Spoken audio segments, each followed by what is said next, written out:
உங்களுக்கும் asthma VCK sinus சம்பந்தமான பிரச்சனை இருக்கா? இல்ல யூஸ் பண்ணீங்களா? நுரையீரல் சார்ந்த பிரச்சனை இருக்கா? சளி சார்ந்த பிரச்சனை இருக்கா?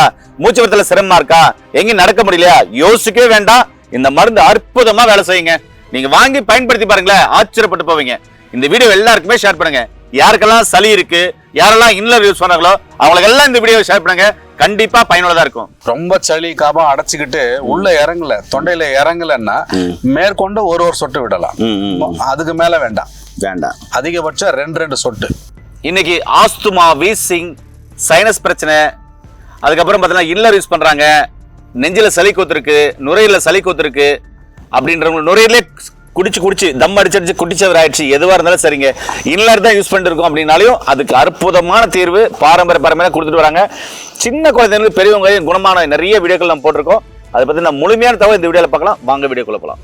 வணக்கம் ஐயா. வணக்கம் ஐயா. எனக்கு பெரும்பாலும் சின்ன குழந்தைலேருந்து பெரியவங்க வரையும் பார்த்தீங்கன்னா இந்த மழைக்காலங்கள், பனிக்காலங்கள் வந்துருச்சுனாவே பார்த்தீங்கன்னாக்க ஆஸ்துமா, வீசிங், சைனஸ் பிரச்சனை, சில்லுன்னு காத்துப்பட்டாக்க அது மாதிரிலாம் பிரச்சனைகள் வந்தது. நுரையீரல் சார்ந்த பிரச்சனைகள், கெட்டி சளி இருக்கு, இருமுனா கூட வெளியே வர மாட்டேது, இருமுனா கூட வெளியே ஒரு சில வந்துச்சுனாக்க ஜோனம் மாதிரி வந்து விழுது. இப்படியெல்லாம் ஏகப்பட்ட பிரச்சனை. மூச்சு வரத்துல சிரமமா இருக்குது. ஆஸ்துமா வீசிங்ல இன்லர் யூஸ் பண்றாங்க, அது இல்லாமல் வெளியே போக முடியறதில்ல, அப்படின்லாம் நிறைய பிரச்சனை இருக்கு ஐயா.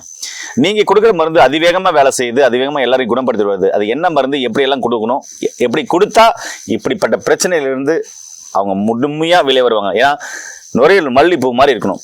அப்படி மாறணும்னா உங்களுடைய மருந்துகள் அருமையாக வேலை செய்யுன்னு சொல்றீங்க. அது எப்படி வேலை செய்யுது? வணக்கம் ஐயா. அதாவது நம்ம நசியம் ஏற்கனவே நசியத்தை பத்தி போட்டிருக்கோம். அது கூட பீனிசம்ங்கிற சூரணத்தையும் அறிமுகப்படுத்தியிருக்கோம். முந்தின வீடியோக்கள் பார்க்கலன்னா இந்த பதிவில் பாருங்க. நசியம், அதாவது லாங் டர்மா கிரானிக் டிசீஸ்ன்னு சொல்லுவாங்க. பல வருஷம், 5 வருஷம் 10 வருஷம் பிரச்சனையாக இருக்குது அப்படின்னும் போது இந்த பீனிசம் சூரணத்தையும் அடிஷ்னலாக சேர்த்து அது கூட எடுத்துகிட்டு வந்தோம்னு சொன்னால் வெகு விரைவில் ஒரு அதிகபட்சம் 1 வாரத்திலே கூட அந்த ரிசல்ட் கிடைக்கும்.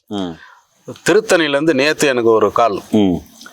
அவங்க திருத்தணியில் நல்ல பெரிய ஒரு ஹாஸ்பிட்டலில் அட்மிட் ஆகி கூட முடியல. வாரத்துக்கு 2 நாள் 3 நாள் அங்கே போய் அட்மிட் ஆகிட்டு திரும்பியும் வர்றது, வீட்டுக்கு வர்றது, திரும்பியும் மறுவாரம் கொஞ்சம் சுமாராக இருக்கும்னு அனுப்பிச்சிடுவாங்க. திரும்பியும் மறுவாரம் திரும்பி ஒரு 3-4 நாள் போயிட்டு அட்மிட் ஆகிட்டு ட்ரீட்மெண்ட்டில் திரும்பி வீட்டுக்கு. இதே தான் நடந்துகிட்ருக்கு இந்த சீசனில். வயசு வந்து ஒரு 60+ இருக்கும் அந்த அம்மாவுக்கு. அவங்களுக்கு நேற்று நடந்தது. நேற்று நைட்டு நம்ம நசியம் ஒரு சொட்டு விட்டுருக்காங்க. இப்போ காலையில் ஃபோன் பண்ணி கேட்குறாங்க அவங்க மருமக, காலையிலையும் விடலாமா? இல்லைம்மா இப்போ எப்படி இருக்குது, நார்மலாக இருக்காங்க. அப்போன்னா வேண்டாம், இரவில் கம்பல்சரி டெய்லி விடணும், பிரச்சனை இருக்கோ இல்லையோ. பகலில் தேவைப்பட்டால் எடுத்துக்குங்க, அன்னெசரியாக பகலில் விட வேண்டாம். ஏன்னா நம்மளது ஒரு சொட்டு விட்டாலே போதும். அப்போது பல வருடமாக இருந்த பிரச்சனை ஹாஸ்பிட்டலில் இப்போ பார்த்தீங்கன்னா இந்த ஒரு மாதத்தில் கிட்டத்தட்ட ஒரு 3 முறை அட்மிட் ஆகிட்டாங்க. அப்படி இருந்தவங்களுக்கு ஒரே டோஸ் நேற்று நைட்டு விட்டாங்க. காலையில் ஃபோன் பண்ணுறாங்க, நல்லா இருக்குது, எதுக்கும் சேஃப்டிக்கு இப்போ விடலாமான்னு. வேண்டான்ட்டேன். பிரச்சனை இருந்தால் விடுங்க, இல்லைன்னா தேவையில்லை. ஆனால் இரவில் தினந்தோறும் விட்டுக்கிட்டு வரணும். ஒரு சொட்டு விட்டால் போதும். இந்த நசியம் கூட வந்து சூரணம் எடுக்கும்பொழுது ஒரு 2 மாதம் 3 மாதம் எடுத்துட்டு அதுக்கப்புறம் லைஃப் டைமுக்கு இந்த மருந்து இல்லாமல் வாழ முடியும். நம்ம இந்த சூரணத்தை பார்த்தீங்கன்னா மாத்திரை வடிவிலே கொடுத்துடலாம். அவங்களுக்கு எளிமையாக இருக்கும் எடுத்துக்கிறது.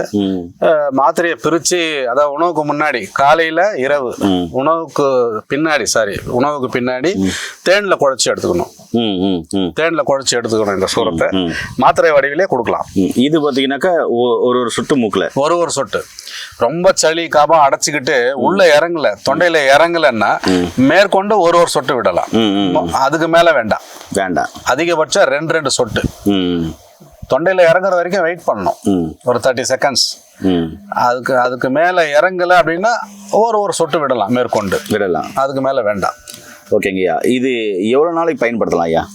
அதிகபட்சம் கிரானிக் டிசீஸ் 10 வருஷம் 20 வருஷம் பிரச்சனை உள்ளவங்க ஒரு 2 to 3 மாசம். 3 மாசத்துல சரியா போகுன்றீங்க? ஆமா.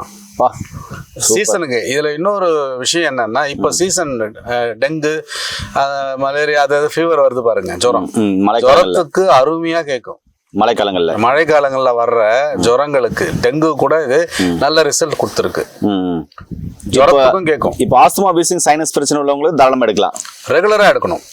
ஒரு 2-3 மாசத்துக்கு எடுக்கும். 2-3 மாசத்துக்கு தான் சரியா போகும். ஆமா. எல்லார் வீட்லயும் இருக்க வேண்டிய பொருள் இது. பிரச்சனை இருக்கோ இல்லையோ, ஏன்னா கபங்கிறது ஒரு மனுஷனுடைய ஆயுளை நிர்ணயிக்கிறது கபம் தான்.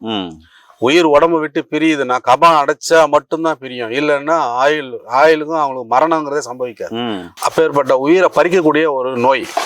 அது எப்ப வரும்னு சொல்ல முடியாது. அவ சளிக்கே சவால் விடுற ஒரு மருந்து. ஆமா, யமனையே ஏமாற்றக்கூடிய ஒரு மருந்து. அதனாலதான் அதுக்கு பெரியவங்க யமன் கோழைன்னு வச்சிருக்காங்க. யமன் கோழைன்னு வச்சிருக்காங்க. அந்த யமன் கோழைய சரி பண்ணக்கூடிய ஒரு விஷயம் இதுல இருக்கு. எல்லார் வீட்லயும் வாங்கி வச்சுக்கோங்க. இது அவ்வளவு சீக்கிரம் கெட்டு போகாது. அதனால வருட கணக்குல இருக்கும், வாங்கி சேஃப்டிக்கு வச்சுக்கோங்க. என்ன நண்பர்களே, உங்களுக்கும் ஆஸ்துமா விசிக் சைனஸ் சம்பந்தமான பிரச்சனை இருக்கா? இல்ல யூஸ் பண்ணிக்கிறீங்களா? நுரையீரல் சார்ந்த பிரச்சனை இருக்கா? சளி சார்ந்த பிரச்சனை இருக்கா? மூச்சு விடுறதுல சிரமமா இருக்கா? எங்கேயும் நடக்க முடியலையா? யோசிக்கவே வேண்டாம், இந்த மருந்து அற்புதமா வேலை செய்யுங்க. நீங்க வாங்கி பயன்படுத்தி பாருங்களேன், ஆச்சரியப்பட்டு போவீங்க. இந்த வீடியோ எல்லாருக்குமே ஷேர் பண்ணுங்க. யாருக்கெல்லாம் சளி இருக்கு, யாரெல்லாம் இன்னர் யூஸ் பண்றாங்களோ அவங்களுக்கு எல்லாம் இந்த வீடியோ ஷேர் பண்ணுங்க. கண்டிப்பா பயனுள்ளதா இருக்கும். மீண்டும் ஒரு அருமையான பதிவில் உங்களை சந்திக்கும் வரை உங்களுக்கு விடைபெறுவது உங்கள் குடும்பத்தில் ஒருவனாக உங்கள் அன்பு சோனாரிதாஸ். நன்றி, வணக்கம். வணக்கம் ஐயா. வணக்கம்.